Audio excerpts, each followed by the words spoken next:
here are the answers to your homework from Thursday, the polynomial operations, where the first 4 was adding and subtracting. Make sure you have the answer, and like here you have first degree binomial, make sure you have all those written in.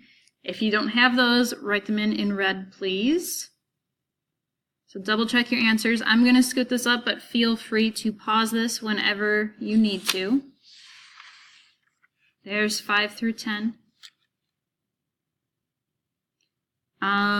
I looked at a few of them while you guys were working, and it looked like you guys were doing okay. Just make sure you multiply the big numbers and the exponents. Well, in this case it stays the same, but if you're multiplying here, it'd be like 1 plus 3 to get the 4. 1 plus 1 is 2. And I think that's it.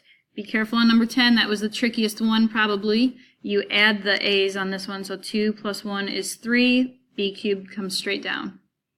A squared comes straight down, but you add the b's, so 3 plus 1 is 4. And both of them come straight down here.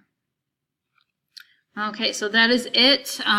Make sure you answer the question at the end of this video so you get credit for it. And also make sure you turn this into the green bin so I can mark it off that you did it.